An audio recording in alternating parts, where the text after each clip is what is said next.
Michelle. Okay, so we will. Oh, hi, Joe. Nice to see you, or see your name, Louise. Okay, well, we will just get started, and we'll start off with our karakia. Okay. Ngā mihi o te rā ki te whānau e hui hui ne ki a tau te rangamārie. Kia whakatapua tātou me ngā mea, e whakapono ana tātou haumie huie taikie. So greetings of the day to the whānau gathered here. Let peace be with us, and may we respect each other and what we believe. Bind together, gathered together, united. So it's nice to have you all here, all from all around the motu. I hope that the weather is better than what it is here in Auckland. I'm just looking out at a rainy day. If anybody is from the Marlborough region and Nelson, I hope things are well for you guys too. So our whakatoki is ko te ahurie o te tamaiti arahia o tātou mahi. Let the uniqueness of the child guide our work. Thank you. So we thought we would start off with some introductions because we have some new people. I'm Michelle, Michelle Wishart I'm in Cluster 5, or Waitakere RTLB as we're called, in West Auckland. And we are most delighted to welcome Anna Ladbrock, as you can see, is in Cluster 40. So right at the bottom there, and I'm going to hand over to Anna just to get her to introduce herself. Morning, kia ora koutou everybody. As Michelle said, I am based in the bottom of the South Island, Murihiku Cluster 40, and I'm really excited to be part of the Whare Whakaruruhau team. It's a passion of mine throughout my RTLB time, and just looking forward to being part of it all. It's great to have you, Anna. Anna's based at Te Anau, which I just think, what a beautiful place to be based. But lots of travelling, I understand. Anthony, some of you will be familiar with Anthony. Anthony pops up all over the place with CPS and leadership things. So over to you just to introduce yourself again, Anthony. Yeah, kia ora, Michelle. Marina, everyone. Ko Anthony Toku Ingua. I'm from Cluster 33 here in Otatahi. I don't know if you can see, but I'm wearing a jacket at the moment because we've just had a power cut at the school. So hopefully we get power back because it's about 1 degree here. Oh my gosh. Otatahi today. Yeah, I've been on Te Whare Whakaruruhau for about 2 years now, really enjoying it, really enjoyed the webinars and our research project. So it's awesome. It's great to have you on board, Anna. And Fee, really excited about hearing from you today. Yeah. And on that note, Fee, our wonderful kaitiaki, I don't know how Fee does what she does, to be honest. She assures me she does have a life, but she is so committed, because not only is she part of Te Whare Whakaruruhau, she sort of oversees the whole of the RTLB Aotearoa network, and she's got so much wisdom, and so that's why it's fantastic to have her do this webinar this morning on languaging, because we always have these conversations about language. And when we were sitting there during our hui in the holidays, it was like, what should we do it? It was like, now is the time to talk about language. And so on that note, I'm going to hand you over to Fee, and she'll be taking it from there. Thanks, Fee. Oh, thank you so much, Michelle. I appreciate those very kind words. The whole team are incredible, and I just so value the opportunity to work with them. We do make sure we have some good laughs along the way, though, don't we? Oh, absolutely. Yeah. Okay, so just before I start, just bear with, if on the screen a little box pops up, it's the meeting controls, and I'm trying to manage that and get that away, but it's not always the case. So I just wanted to check, Michelle, has it changed now, the speaker view that is to me? So from your perspective, cool, because that's not changed on my end. I just wanted to make sure that was happening. Okay, so just a little bit of housekeeping. So really appreciate you keeping on mute unless you're sharing. You'll have noticed we're recording this session and we'll share it. Really, this is about us supporting each other, RTLB for RTLB, connecting, inspiring and uplifting. And just as we go through, I haven't specifically put a time at the end for partai, but just if there are any gems, thoughts, partai that you've got, just pop those in the chat. Anna and Michelle and Ants will be keeping an eye on that. And if there's anything kind of pertinent, they'll make sure they kind of go, hey, let's have a bit of a kōrero about this. And we always find it incredibly valuable because that gives us some insight in terms of where people are at. And then we will pay that attention to that when we do set up our next webinar. So what am I going to be banging on about today? So those that know me that know that this is a bit of a passion project for me. So it's that around language. And so what I really want to do is start with why it matters. So why that language matters, and then look at the aspects that I think are important for us to be aware of. One of those is around cognitive bias, because that's part of why language matters. And then move into, for us as RTLB, what is the language that matters, not more, but is worth paying attention to? And then we'll close. Right. What I'm really hoping that you'll get from today, this is very much a whistle-stop tour, and again, people that know me know I can get on my soapbox, so I'm going to work really hard to kind of keep it pithy. Is, I guess what I really would hope for you is that it creates some awareness, that you start to be aware of the way you're languaging things, particularly in our role, and particularly when you're talking about ākonga. It's kind of a real focus for this session. Having said that, I've had people feedback to me that they've gone, oh, I've suddenly become aware of how I'm talking to my spouse, and that's made a difference. So that's great if it makes that difference too. But we're particularly, if you can just start to develop an awareness of how you're talking about ākonga, and then what you're hearing. And we've got a couple of tips along the way for maybe some ways that you can shift, because I also am quite passionate about the fact that this is a powerful lever for change. And that was part of why we felt today was the day to have this conversation. We've looked, and Michelle's been amazing with her presentations around the Bruce Perry Regulate, Relate and Reason. And then we've looked at PACE. They're all incredible in terms of that shifting the lens and the way we should be showing up. But what we also get all the time when we're doing any of the surveys from you is it's that, how do we enact that change? How do we make that shift? How do we support schools to shift the way they're viewing things? I think just a shout out for Collaborative Practice Solutions. I think that's another part to this that also supports the re-scripting. But today we're going to look specifically at the kinds of language, the language aspects that can really help. So I'll get rid of that. We are agents of change. So a whole lot of research, and I'll show you one particular video clip in a minute, but there's a whole lot of research out there that's pretty unequivocal that language, not only is it a reflection of our thinking, the habits of speech that we have, the ways we language things, shapes our perceptions. And there's fascinating research in this space.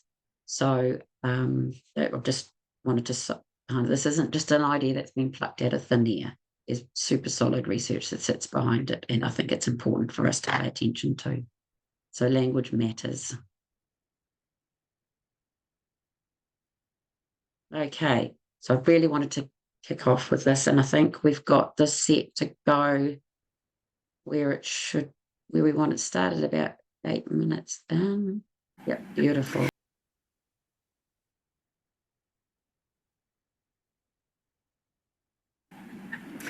All right, I'll just try and get this to behave.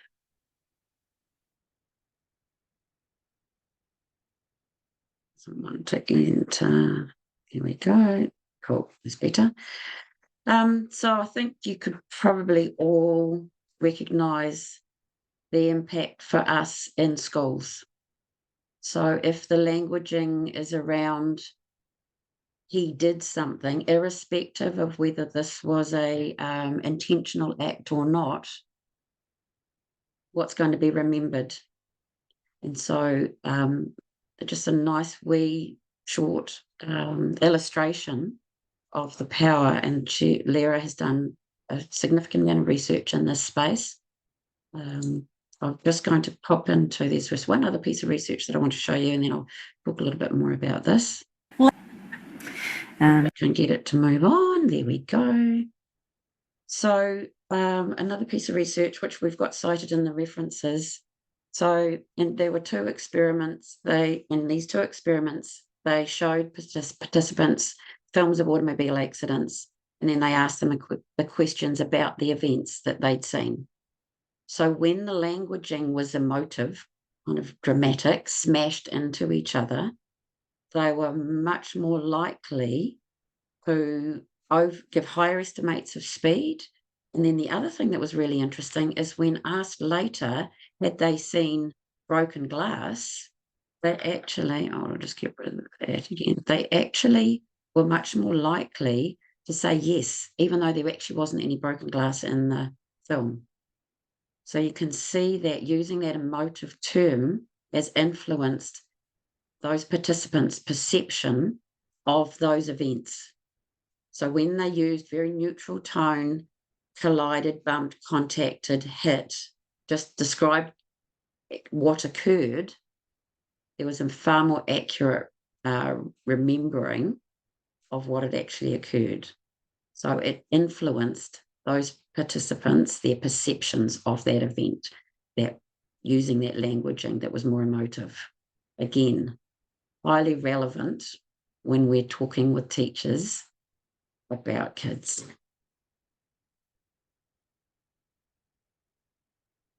So another, just drop this in, some great research that has continued to highlight that the way that we respond, the way that we relate to a situation is really dependent on the language used to make meaning of the events. And it's key to improving education outcomes for all learners. So Ross Green, kids do well if they can.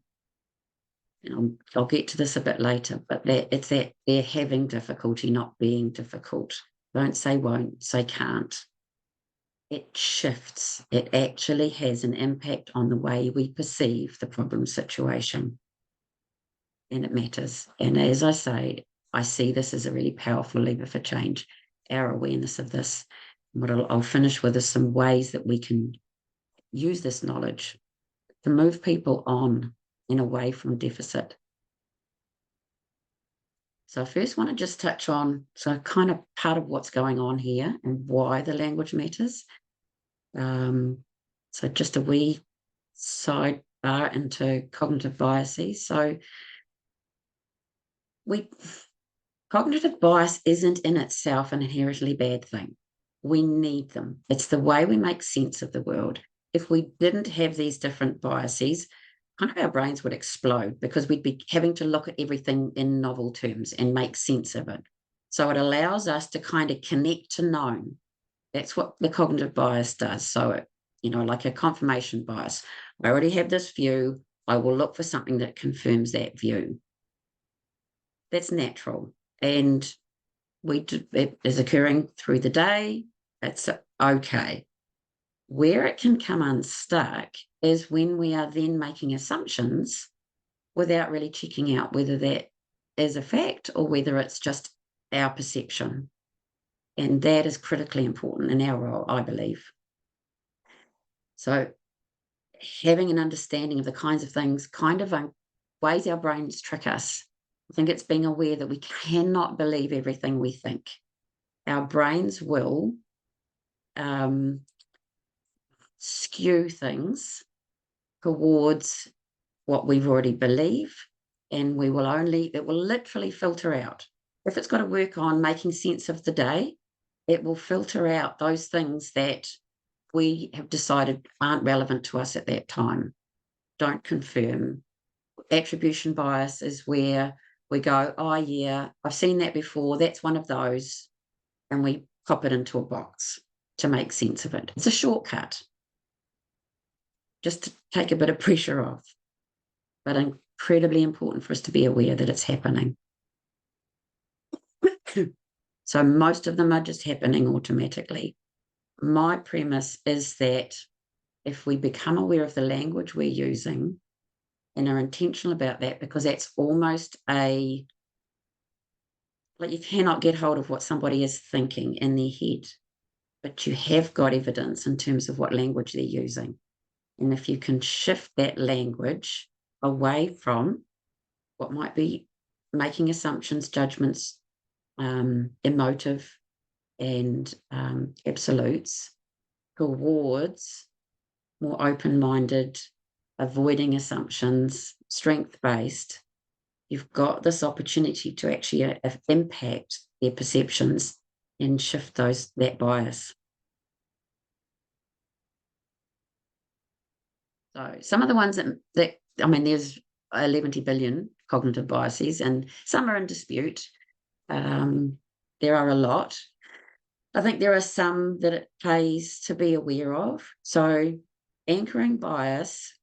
So I've just been at a CPS day, and so it just kind of brought it home to me again. So anchoring bias is where you will anchor your response based on what you've just heard. And a really great example of that is if you're trying to, so they've done some research around asking someone to value a vase and to say what kind of value they thought that vase was.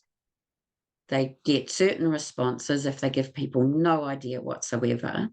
But if someone else first says, well, I think it's about, the respondent will anchor their response to what they've just heard. So they won't have an open-minded, their own perspective response. They will have a response based on, which is anchored to the information they've just been given, which makes sense.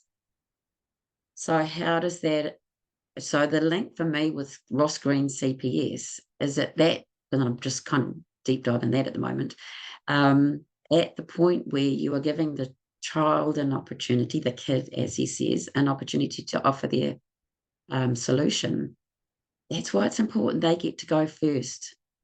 Because if the adult goes first, the kid's going to anchor their response. And partly, they're wanting to please. Their response is going to be anchored to what the adults just said. And it's not going to be their own thought, even if they're not even aware of that. So that's one little example where it's significant. Ditto, if we jump in too quickly with what we think a solution might be, before we've genuinely heard what might be going on in a problem situation, people back map and they go, oh, okay, that's the solution. Right, let's look for. And it influences what people are seeing because they're anchoring to what you've decided the solution is. And you're not necessarily going to end up in the right place. I'm not going to be exhaustive here. I think the other one I just really wanted to touch on was the confirmation bias. I've got to think in the next slide a wee example of what goes on there. So confirmation bias, I sort of touched on that earlier, is when we just filter out, and you see this no more prevalently than in politics. So I'm not going to get into which side of the divide anybody's sitting on, and I'm not going to get into good, bad, or ugly. But I think we see very clearly in politics where you might sit on one side and go, how on earth can they? What on earth is going on? How can they not see? You've got confirmation bias kind of at its extreme, where people have taken a certain perspective. I think Trump he just lends himself to this particular example because views are so polarized. And if you sit on one side, you look at the others and you go, what how can they not? What's going on is it starts as, oh, actually, I think XYZ. And then you go looking for all of those things and you literally do not see will not see those things that disconfirm, that are at odds. Until, and someone was just telling me the other day, or my daughter was just telling me the other day, until there's a straw.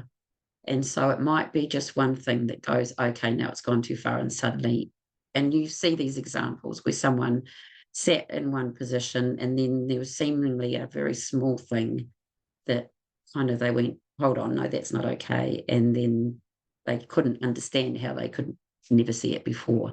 So the brain is a fascinating thing. I think it's being really mindful of what's going on for it, and that can trick us. So you just open mind, aware of your language, and don't believe everything you think. Okay, so just wanting to head into, so cognitive bias, language matters, it influences how we think. So what language and what's relevant for us in our role? And I love this Wayne Dyer quote. I actually got it from my horse trainer, and it's, I think, really appropriate.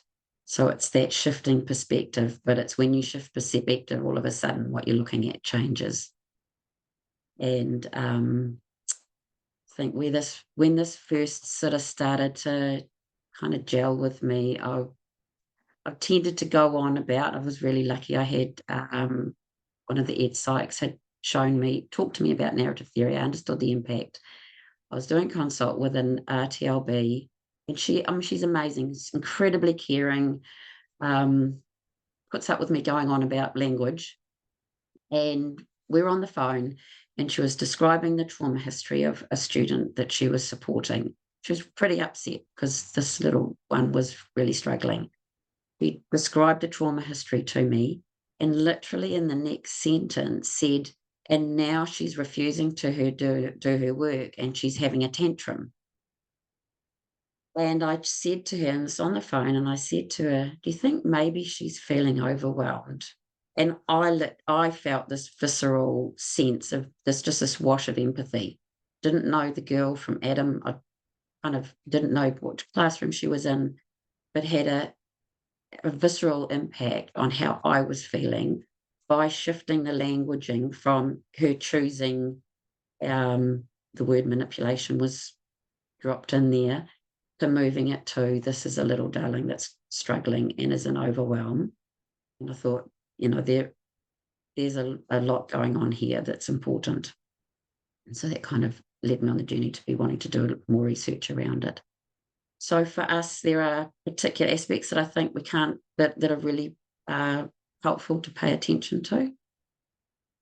So the first one, the biggie, and this is this link to cognitive bias, is being aware that our brain wants us to make assumptions about things because it's a shortcut. Where it comes unstuck is that if we don't acknowledge that it's an assumption, if we just might move to the next slide. Yeah. So if we don't acknowledge it as an assumption, if we don't use languaging that goes, I think this is possible, maybe, and we just make these statements that are an opinion or an assumption, and we make them as a statement of fact, next minute, you've actually got them being cited as facts. And then we're heading into dangerous territory.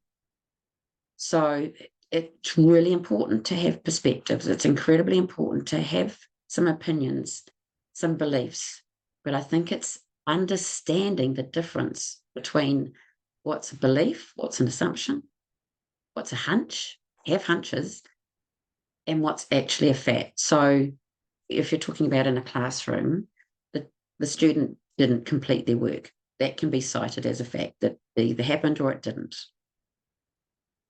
But he's refusing to do his work because he wants to go out and play. Well, that is stating that as a fact, but it is at that point, unless the child actually says to you, I'm going to refuse to do my work because I want to go out and play, then you are still making an assumption. Even then, if that child says that, it would be, he reported that. Can you see that there's these language tools we can use that can support us to stay in a place that's actually going to get us to where we need to get to. My kids growing up, I think I probably was, so my kids growing up, they would be one that's a lot younger, loved S Club 7, this is way back, 3 older that would mock her for that. And so I just would continually, they would say S Club 7 sucks. And it's like, well, in your opinion, S Club. So there's that shift between, okay, I'm owning this as my opinion, as opposed to this being a fact. And I think it's part of where we can come unstuck quite a lot, like when you're looking at social media these days. I'm going to stop that. I'm not going to go too far off track. So these are the kinds of things. So using a label, so a referral coming through that we're referring because they are have ADHD, or been diagnosed with ADHD. No, so that's making an assumption. So it's actually what's going on for that student. So using a label to define or describe a problem situation is making a whole lot of assumptions. Emotive subjective language. So these are some examples here. You know, everyone in the cluster knows that the word manipulative is a bit triggering for me.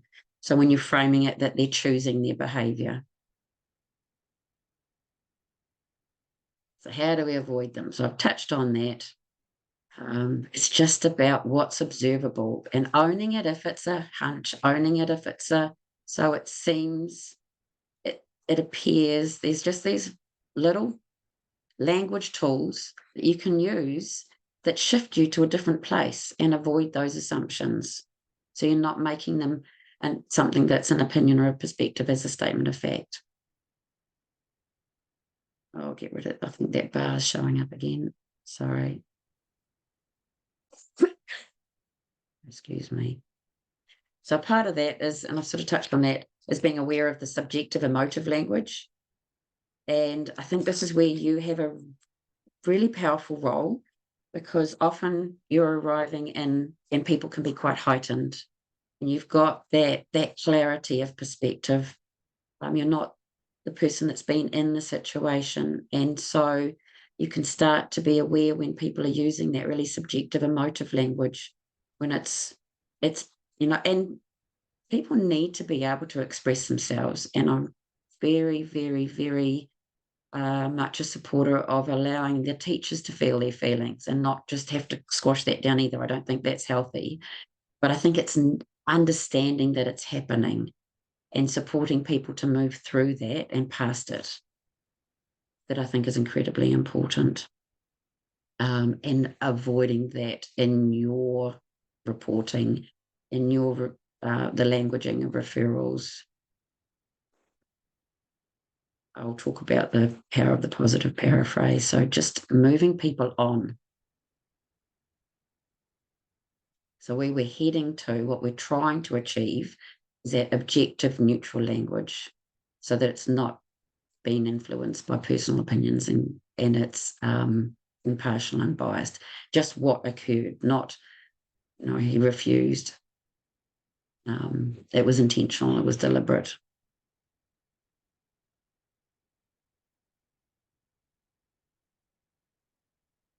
So, and I love, again, I'm pinching from Ross Green, so I love that shifting the lens, and I think they're all part of a universal truth. So how do we sort of do the moving on? It's the reframe, not blame. Talking about, so not won't, but can't. So don't say won't, say can't. Listen for it. You'll hear it. You'll hear it in yourself and you won't mean it. So you'll say he doesn't want to come in. You'll say he doesn't want to do his work. She doesn't want to insert phrase here, completely unintentionally. It is influencing the way you are perceiving that problem situation. It's a little word, it's having a mess, because your framing is that they're choosing. Now, when you're working in that trauma-informed space, what we're incredibly aware of, and for supporting students who are neurodivergent, overwhelm is such a big part of what's going on for these kiddies in a school day. They can get stuck. They can't do what it is we're asking them to do in that moment. and framing it as a can't opens up a whole lot of possibility. How do we support them so that they can? As opposed to that framing that they won't is just we've got to make them want to. Again, borrowing from Ross Green. It puts you in a place that's actually not going to get you to where you need to go from a very simple shift in the way we've used the language. Your brain is impacted by that. Where your brain will then go will be determined by the way you've languaged what's happening. The having difficulty, not being difficult. I've talked about this quite a bit, and I can suggest that it's something that's really helpful at home as well. So if you're somewhat frustrated sometimes, just go, having difficulty, not being difficult. Having difficulty, not being difficult can help from personal experience. One of my kind of top bugbears is with using the word aggressive. How often do we see that cited in behavioural records, pastoral records, that the child was aggressive? What we know about kiddies who are in a trauma space in that moment, for whatever reason, they're not feeling safe. It's a threat response. If it's a threat response, it's a defensive act. Now, we might not be able to see what's actually led to that trigger, what's led to them feeling unsafe. And it may not be anything in particular. It might be that it was the 10th thing that happened. They've tried to cope, they've tried to cope, they've tried to cope. It's got too much. But it's a defensive response, not aggressive. And if it's described as aggressive, you're going to head down a particular path. Okay, we've got to stop them being aggressive. If you frame it as it's a defensive in that moment, then you're in a threat space. Let's support them. And it puts you in a completely different place. Just that word.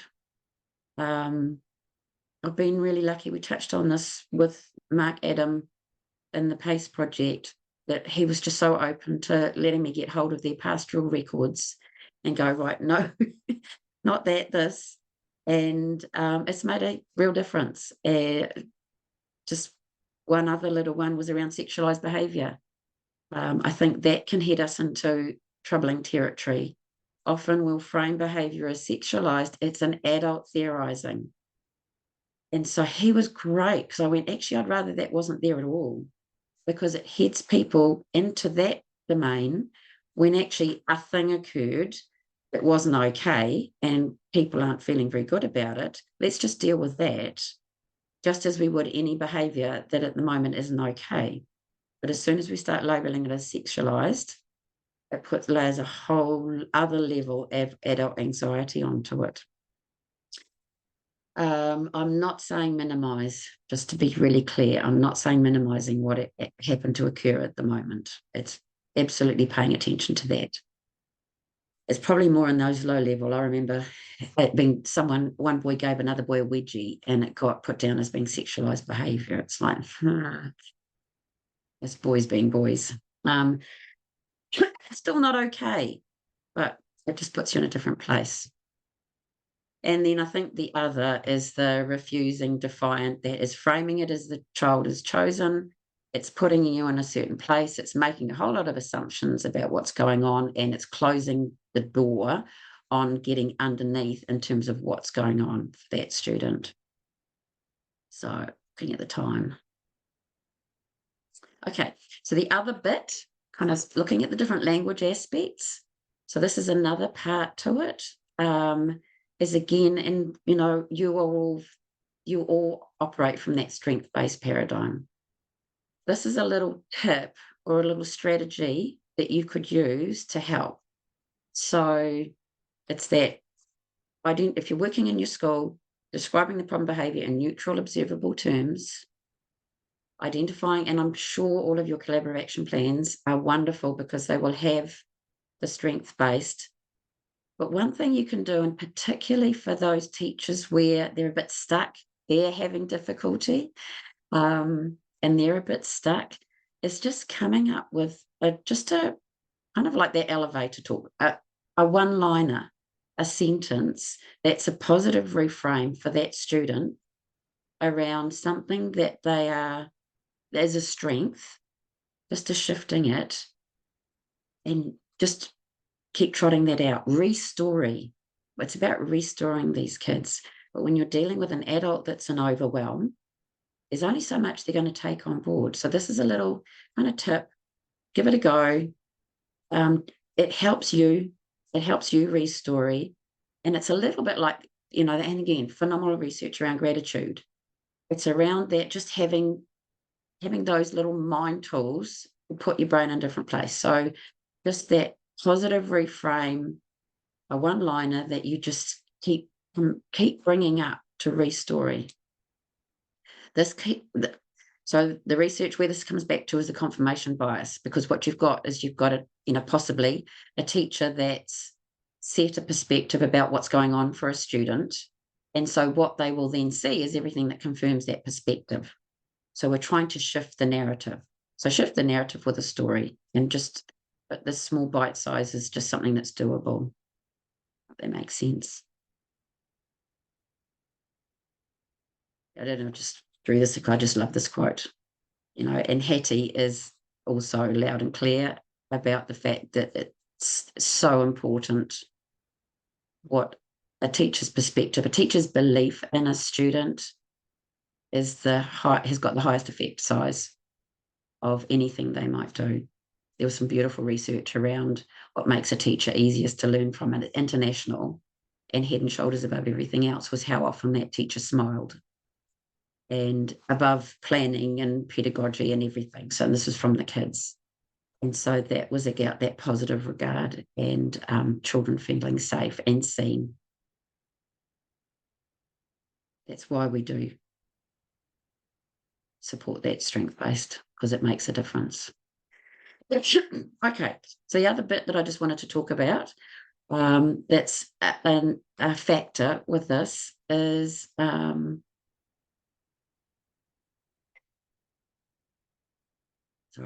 excuse me, problem attribution. And so what am I talking about here?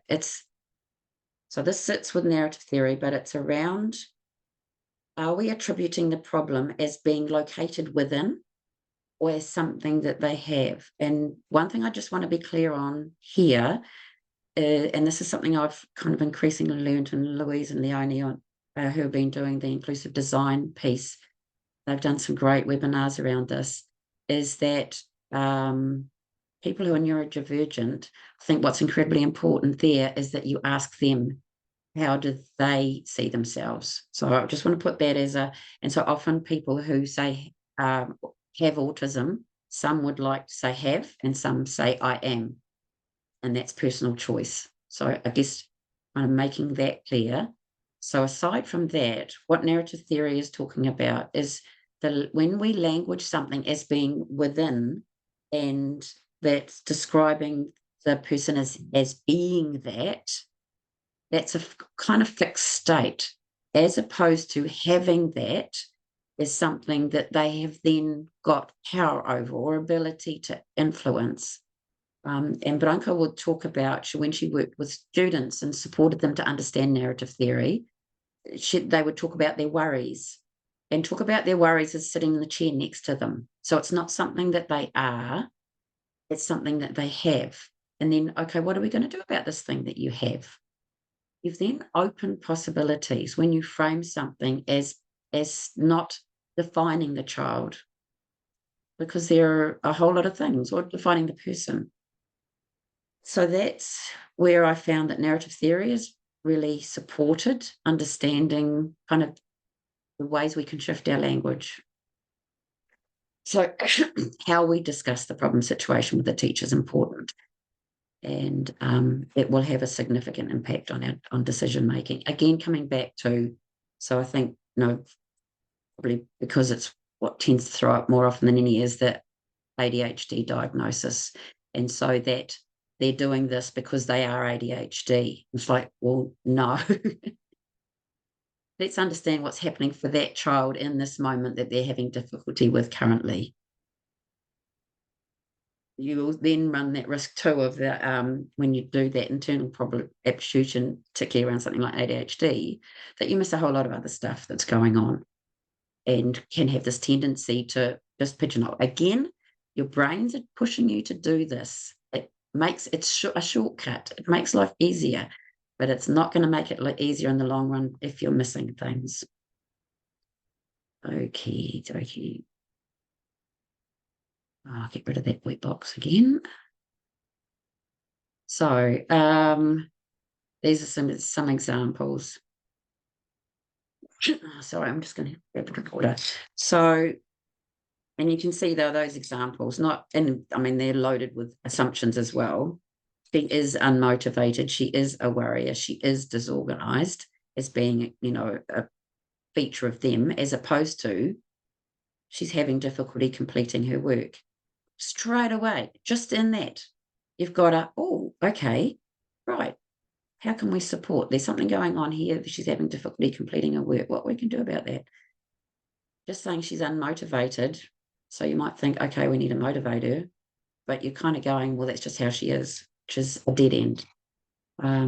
He is worried. She has some worries that now feels like it's something that we could start to tackle. She is disorganized. She has difficulty being disorganized. Being organized. Again, we know where we're going. Well, we've got a better chance of getting to where we want to go. Does that make sense?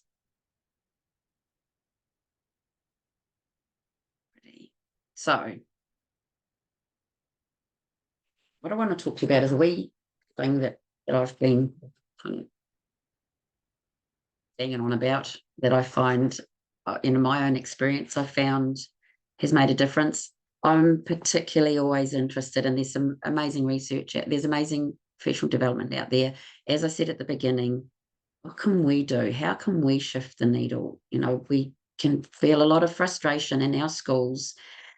We're coming up hard against some of that deficit theorizing, the rewards and punishments, power and control. What can we do? One of the things that I found incredibly helpful, and it's based on neuroscience, it's a bit of a link to the understanding around us as social beings, mirror neurons, people wanting to feel heard, us getting to a better place if we come in working with, rather than kind of just trying to tell someone else. Really, at the end of the day, as much as we would love to, people have to make the shift themselves. We can't say, oh, you need to look at it like this now. Often if we came in too hot in that respect, we'd be shown the door. So what I want to suggest is that the power of the paraphrase can be an incredibly effective tool. So what am I talking about? It's that supporting first us to understand what's happening with somebody else. So this is just a little cartoon that I felt illustrated the point. So I think very often in schools we'll encounter this, where we'll have a teacher that will say, it wasn't hard. I just asked them to do X, Y, Z. All I asked them to do was, and then they had a meltdown. And it's like, but it wasn't, I wasn't asking them to do anything difficult. They're looking from their own perspective, not from the child's perspective. And so I think that's something that is incredibly important to understand. But back to the paraphrase. So it's about checking for understanding, making sure that we are clear on what somebody else's perspective is. It's an incredibly powerful, simple tool that others will feel heard, and you're more likely to get engagement with whoever you are dealing with, including husbands and wives. So this is just a wee example. So that's what I mean by paraphrase. So it's not about your perspective. It's about letting them know that you're trying to understand their perspective. And again, I would suggest that the CPS and PACE are beautiful in that respect. Okay. So this is, I did some research. The team were amazing and very, very patient with me. I got really interested in this stuff, and I wanted to see how we could make a difference for RTLB. What I was finding was that we would have case consults. I would talk about shifting the language. Everyone was incredibly supportive, and they totally got what I was saying. However, going out into their schools, and I gave you that example of the RTLB in the school, who again, really empathetic, very aware of the trauma history, but then used language that implied this child was choosing their behaviour in that moment, and that it was intentional, not that it was a trauma response. And I just got really curious about how people could be supported to make those shifts, because I really feel like they've got some impact. They're a lever for change. And they were super tolerant with me, and this is what I did my master's on, and I did some professional development with them, and then they audio recorded themselves doing an initial meeting, and then had an opportunity to reflect on their own language, because that's the other piece to this. I don't think it can be about somebody else correcting you or telling you. I think it's about you becoming aware yourself and developing your own self-awareness. And that's the first piece. So this was just a lovely, and it's very short, but there's a whole lot in here. So this is a transcript from one of those initial meetings. And the interview was actually a principal, and it was about a young man who is neurodivergent, and he was really struggling. And the school was coming from a fairly deficit perspective in terms of the fact that he was choosing his behaviour. And in this excerpt, the principal just said, no, he's not empathetic. So he's basically saying he's not incredibly empathetic. It's just an absolute that he just isn't empathetic. The RTLB, I thought, did a beautiful job here. She actually, there was a bit in between where she just let that sit. And then just did this very gentle reframe. So she sort of, as again, let the interviewee just ponder that with that, and he sort of added a little bit more. And then she said, yes, so you feel, so this is the paraphrasing. So she's paraphrasing back, I've heard you, but what she's done here, which is beautiful, is she's moved it. So she's paraphrased, but she's moved the languaging into a positive paraphrase. So the principal's saying he's not empathetic. He did say not incredibly empathetic, but their perspective was that this was all him choosing, and this is how he is. And what the RTLB was aware of was that he was really struggling. He was masking a lot. He was kind of getting into overwhelm. He desperately wanted to have friends. He did care, but he just didn't know how to show up to do that. And so this one sentence is just beautifully moving it from a statement that says the kid's not empathetic to he's not really showing any empathy or kindness. So so she's moved that to, rather than, again, that internal problem attribution where it's just how he is, who this is what they're seeing. And so that's how it is for them perspective. So it's moved from an absolute, and it's moved from the internal. So this is just not what's being shown. So that gives us that language of possibility. And it's moved away from the assumption. So just what's observable.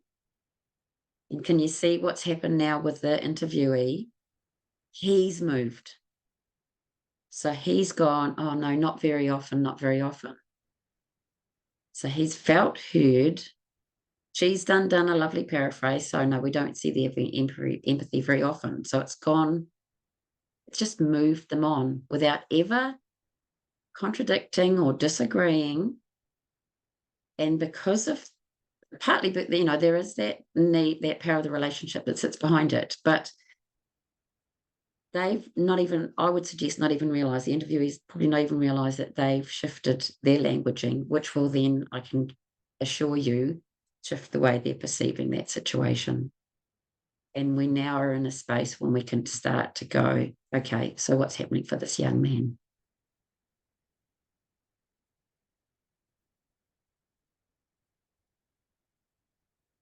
Okay. Actually, I might just back there for a second. So I think I'll just do put a pin in this piece. So what I've done through today is I've highlighted to you the key aspects that I think it'd be really helpful if you just spend a little bit of time, just start with being aware of how you language things, just spotting. I mean, it took me just that talking about having rather than being. I found myself having to catch myself like years later. I would slip into that habit of speech. So I think if you start with that, but also then listening out for where you're hearing it. So I think the first step is awareness, and then start to listen out for when you're hearing others using that framing. And when they're using framing, that's as though the child is choosing their behavior, and we know they're not, they're struggling. And just a gentle, I need to correct something. I'm a bit of a pain in the butt with, and I did that to Michelle the other day. We were talking about it and we kind of went, but in your schools, it's just hear that, paraphrase it. If they're saying he really doesn't want to do his work, so you're saying he's having difficulty completing his work. You're saying it in a way that's like, I'm agreeing with you, but I'm taking your phrasing to a place that's going to help. Do you see that? The power of the positive paraphrase. I think there's a there. And my experience has been, you're not always going to get a hit the first time. You are going to be dealing with people that are fairly stuck where they are, but just keep showing up. It will make a difference. It does make a difference. You've got those, and I think some of it's about the space there and at the time that are maybe more open to that message. And it can actually start to be a bit of fun. Because, in particular, I think if you start having these conversations with your LSC and Senko, you can just start calling each other out. And we've done that because, again, your brains, unfortunately, are tending to, and if you're tight, they'll put you in that place. And it's like, oh, no, okay, I saw what you did there. I'm going to come over here. And just that positive paraphrase. I would suggest, and a lot of the research suggests, that you will end up in a place that's going to be more helpful in the long run. So just to finish, I just wanted to just touch on what I had done, and just again, it takes practice and it takes awareness, and I would suggest that one of the things that you can do is help each other out. Is if you're in a meeting and just do a bit of a reflective practice later to see how you thought it went. That can be a helpful tool. So things I particularly focused on with my study was looking at this assumptions avoided and made. So I will share the code book, because that will give you some kind of tips and tricks about the kinds of language to use in these situations. Like if you're trying to avoid making assumptions, what does that look like and sound like? But then spotting when assumptions are being made. So the aspect I haven't spoken about today, I just particularly wanted to focus on the other three, was around questioning. That my research focused particularly on that initial meeting. And so at that point, the kinds of questions we asked had a relevance, because if we're asking very closed questions, that's when things like anchoring bias come in, and confirmation. If we just will ask a question where we're telling them the answer and they only get to say yes or no, then we're not actually getting that open disclosure of how they might be thinking and feeling about something. So that just for today's purposes, I thought, no, let's just focus on these other language tools, because they have that application across. Strength-based. So how do we enact strength-based language? I think that just to highlight again, is around absolutes. So when we say he never, he always, that's being deficit, because it's kind of like going, there's no possible option that it's not occurring. So spotting when you talk about things in terms of absolutes.